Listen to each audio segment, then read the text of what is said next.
겟세마네 기도라는 제목으로 말씀해 볼까 합니다. 겟세마네 기도라는 것은 기도 올리브 동산이거든요. 올리브 나무가 많은 그런 골짜기면서도 동산이기도 하죠. 그래서 거기서 예수님께서 자주 제자들과 만났던 곳이죠. 그래서 가룟 유다도 그것을 아는 거예요. 오늘 이 겟세마네라는 게 뭐냐면 쉐멘이에요. 쉐멘. 또 기도는 팔날인데, 기도는 입을 열어서 라메드 익혀주는 거거든요. 진짜 기도의 의미는 뭐냐면 예수님께서 기도도 완성하시고 예수님께서 말씀도 완성해서 넘겨주는 거예요. 진짜 기도는 그거예요. 물론 달라하는 것도 있죠. 간구하는 것도 있지만 진짜 기도의 의미는 내가 이 진리를 알아서 입을 열어서 진리를 익혀주는 것. 그것이 기도의 진짜 의미인 거죠. 그럼 기도할 때에 오히려 말씀을 열어주세요가 1순위예요. 왜? 말씀이 열리면 바깥의 것이 열리는 거예요. 생활에 필요한 모든 것들도. 그래서 영이 안 되면 육체는 여러분들 그냥 엎어져 버리는 거예요. 영이 잘 돼야 되는 것이죠. 그게 팔날이라는 기도고요. 쉐멘이라는 것은 쉰맨 눈이거든요. 쉰이 21번째 글자죠. 그죠? 쌍수로 나오는. 그럼 쉰이라는 게 아랫니 윗니잖아요. 그죠? 구약 신약인데 이것이 올바른 비전을 얘기해 주고 있는 거죠. 올바른 비전을 갖지 못하면 매미라는 마리아처럼, 아니면 멜레크라는 천사처럼, 아니면 메시아라는 그리스도처럼 참된 복음을 증거할 수가 없어요. 그게 매미라는 것이죠. 그래서 오늘도 우리 가운데 완벽하게 규정될 분은 예수 그리스도인데, 우리는 그리스도라는 참된 영으로 흘러가야 되는 그런 중심을 우리 주님은 지금 겟세마네 동산에서 보여주고 있는 것인 줄 믿습니다. 그때 세베대의 두 아들도 보인다 이렇게 말해줘요. 세베대라는 의미가 뭐냐면 여호와의 선물이에요. 여호와의 선물이 뭐냐면 야고보와 요한으로 나타나는 거죠. 야고보는 누구냐면 야곱이에요. 요한은 누구라 했죠? 요한은 생명, 그리스도. 그죠? 야곱이라는 자가 12아들을 낳죠. 그렇죠? 그 12아들이 누구죠? 12아들이 그리스도로 인한 하나님의 자녀들 이렇게 주는 거예요. 그래서 야곱이 12지파를 낳고 야곱이 처음에 제자들 중에도 먼저 순교를 하는 거예요. 칼에 배임을 당하죠. 그래서 우리 주님께서는 오늘도 겟세마네 기도를 굉장히 중요시 여기고 겟세마네 기도를 가르쳐 줬는데, 오늘 니들이 진리가 열리면 기도라는 게 뭔지도 알고, 네가 진리가 뭔지 열리면 반드시 그 기도 속에서 너희는 많은 영혼들에게 생명의 복음을 증거하게 될 것이다 라고 우리 주님은 말씀하고 있는 거예요. 그러면 오늘 이 기름이라는 쉐멘에 대해서 또한 몇 가지로 은혜를 받아보면서 또한 상고해 보도록 하겠습니다. 마태복음 6장에 보면 6장 1절로 13절까지 보면 구제에 대해서 나오죠. 그렇죠? 그 다음에 기도에 대해서 나오는데, 또 세 번째는 금식 기도에 대해서 나온단 말이죠. 너희는 금식할 때에 이렇게 얘기해요. 그러면서 얼굴을 씻고 머리에 기름을 바르라 이렇게 얘기해 주고 있어요. 이건 이런 거예요. 많은 사람들이 내가 금식할 때 화장하고 이쁘게 꾸며서 금식 안 하는 것을 남한테 하는 것을 안 보이도록 하라 이렇게 읽는단 말이에요.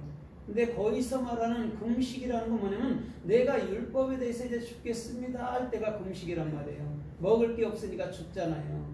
그래서 여러분 가장 귀신 중에도 악한 귀신들이 뭐예요? 못 먹어서 죽은 귀신들이에요. 한이 많아 죽은 귀신들. 그러니까 금식이라는 게 먹을 게 없어서 죽은 자란 말이에요. 그런데 그 자에게 얼굴을 씻어, 얼굴을 어디서 떼고 씻죠? 물두멍이라는 말씀에서 성경 66권에서 자기를 씻는 거죠. 그 다음에 머리에 기름을 바르라는 것이 뭐냐면 이제는 주님이 나의 머리로서 내가 참으로 주께서 인도하는 그런 삶을 따라가야 되는 게 금식의 참된 의미라는 것이죠. 그래서 예수님도 이 땅의 요한복음 4장에서 40일 금식하고 난 이후에는 반드시 회개하라 천국이 가까웠다면서 천국 복음을 증거하셨단 말이에요. 예수님 당신 자신도 죽었단 말입니다. 왜? 율법으로 오셨기 때문에 죽어서 우리 안에 들어와야 우리가 그나마 그 말씀을 이해할 수 있는 길들이 열린다라는 것이죠. 그걸 누구보다도 하나님밖에 누가 더 잘 알겠습니까? 그래서 참된 금식의 의미는 주님이 나한테 기름 부어주시고 오늘도 그 기름 부음 따라 살아갈 수 있는 놀라운 삶의 축복이 주님께로부터 있어야 될 줄 믿습니다. 아멘. 그래서 누가복음 10장 34절에서도 여리고로 가잖아요. 베델에서 예루살렘에서 여리고로 가다가 강도를 만나거든요.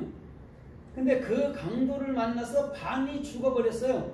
거반 죽어가는 자들은 누가 돌보지 않으면 절대 살아날 수가 없어요. 이게 무슨 말이냐면 절반으로 쓰는 건데 예수로서 죽고 그리스도로 우리 주님은 그를 일으켜 세우겠다라는 낱말이에요. 그때 선한 사마리아인이 그를 데려다가 기름을 붓고 포도주를 붓고 그를 치료해 주면서 주막에 맡겨놓고 이를 더 완벽하게 치료해 줘라. 내가 다시 올 때에 부비가 더 들으면 내가 다 갚아주리라고 분명히 참으로 선한 사마리아인은 그리스도는 말씀하고 있다라는 거예요. 오늘 그에게도 기름과 포도주를 보는 줄 믿습니다. 오늘도 저와 여러분들을 살리는 거는요 절대 다른 것이 아니에요. 오늘 주님의 기름 부으심, 주님의 성령의 참 말들이 우리를 살려내는 것인 줄 믿습니다. 아멘. 그런 거로 저와 여러분들이 무슨 말을 하느냐에 따라서 영이 그쪽에 속해 있는 거란 말이에요.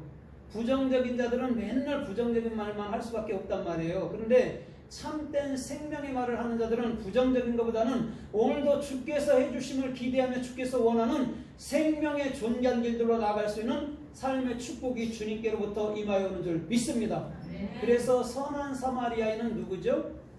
이웃이잖아요. 그죠? 네. 참된 이웃인데 그럼 이웃은 누구예요? 예수. 형제는 누구예요? 예수. 예. 형제도 이웃도 자매도 부모도 다 예수님이에요. 우리는 그냥 옆에 있는 것들을 말한다면 절대 그 얘기를 하는 거 아니에요. 예수님이 나의 여러분 형제고 예수님이 나의 자매고 예수님이 나의 친구고 예수님이 나의 이웃이고 예수님이 나의 부모란 말이에요. 이 한 가지를 정확히 아는 자들이 세상에 있는 그 형제들을 아니면 세상에 있는 모든 영혼들한테 그 참된 이웃, 참된 형제, 참된 부모, 참된 자매에 대해서 설명해 줄 수 있는 놀라운 삶의 축복이 주님께로부터 임하였는 줄 믿습니다. 아멘. 그래서 마태복음 12장 맨 끝절에서 뭐라고 그래요? 하늘 아버지의 뜻대로 하는 자가 형제요 모친이요 자매라고 분명히 예수님은 얘기해 주고 있어요. 바깥에 분명히 마르야와 그의 자녀들이 서 있는데도 불구하고 우리 주님은 하나님 뜻대로 하는 자가 내 부모고 내 형제고 내 자매다 이렇게 분명히 얘기해 주고 있다는 거예요. 오늘 내 이웃을 내 몸같이 사랑하라는 말이 예수님 사랑인 줄 믿습니다. 네. 여러분들은요 죽었다 깨나도 이웃 사랑이 절대 안 돼요. 예수님을 내 몸같이 사랑할 때 예수님이 공급해 주시는 그런 성령의 은혜로 이웃들이라는 그 육적인 이웃들에게는 자동적으로 복음을 흘러넘치게 하사 그들로 하여금 참된 하늘 가족으로 만들 수 있는 놀라운 삶의 축복이 그들에게 있는 줄 믿습니다. 이 한 가지를 절대 놓치지 마십시오. 이웃을 찾지 마십시오. 예수님을 찾으십시오. 그곳에 모든 것이 다 발견되고 해석이 있는 것인 줄 믿습니다. 그래서 누가복음 16장 여러분 13절 이하에서도 우리 주님은 분명히 이렇게 말씀해주고 있어요. 그 참으로 지혜로운 불의한 청지기가 이렇게 말해요. 그 어떤 사람이 빚진 사람이 왔을 때 그 기름 100데나리온을 빚진 자들이 왔을 때 그걸 50이라 써라 하라 이렇게 하면서 썼어요. 그때 훗날 그 주인이 불의한 청지기가 지혜롭게 하는 것을 보고 그를 칭찬했다라고 분명히 얘기해주고 있어요. 이것은 누가복음 15장에 말하는 둘째 아들을 얘기해 주는 거예요. 아버지 것 절반을 가지고 다 허비했단 말이에요. 더 나아가서는 자기 몸과 피, 물과 모든 것을 쏟아내고 오히려 그들을 위해서 죽었단 말이에요.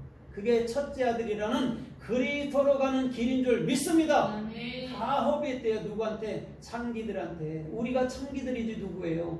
많은 사람들은 창기들이다, 음행했다 하면 저 술집 여자를 보는데 그건 육적인 것들이고요. 진짜 영적으로 음행하고 영적으로 가늠하는 자들이 더 많은 거예요. 왜 그런 줄 압니까? 주님도 사랑하고 물질도 사랑하고 세상도 사랑하고 하늘나라도 뇌물 뺏길 수는 없거든요. 그런 자들이 가늠하는 자란 말입니다. 다른 게 아니고. 그냥 육적으로 보여지는 술집 여자들은 그것 또한 그런 불의에 속한 것이라고 보여주는 거고 그들보다 크게 낫지 않은 것들이 종교 생활하는 자들인 줄 믿습니다. 우리 주님은요 종교 생활에서 벗어나서 생명의 영의 길을 걷기를 원하는 줄 믿습니다. 오늘 그자에게 100데나리온이라는 십자가에서 완성된 복음은 50데나리온이라는 분명히 그리스도가 너희 안에 저와 여러분들 안에 기름 부음으로 머리가 되어 주시겠다는 말인 줄 믿습니다. 그래서 100데나리온을 50데나리온으로 쓰고 또 80데나리온을 여러분 뭐냐면 참으로 100데나리온을 80데나리온으로 쓴 거예요. 80도 부활의 생명이란 말이에요. 똑같은 거예요. 100데나리온이나 80이나. 그래서 오늘 저와 여러분들의 중심에서도 이제는 기름 부으심이 없이는 절대적으로 온전한 삶이 나타나지 않을 줄 믿습니다. 아멘. 그래서 메시아가 그리스도인데 그리스도는 기름 붓다라는 의미란 말이에요. 예수님은 기름 붓기 위해서 왔어요. 그래서 여러분 뭐냐면 겟세마네라는 게 뭐냐면 기름을 짜다라는 말이에요. 기름이 어떨 때 나와요? 기름이 어쩔 때 나와요? 물렸을 때. 예, 올리브가 완전히 으깨졌을 때 나오는 거예요. 예수님이 죽어야 기름이 나오는 거예요. 그래서 여러분 지금 겟세마네 동산이라고 얘기해 주는 거예요. 그곳에 생명이 있는 줄 믿습니다. 그럼 겟세마네 동산이 어디예요?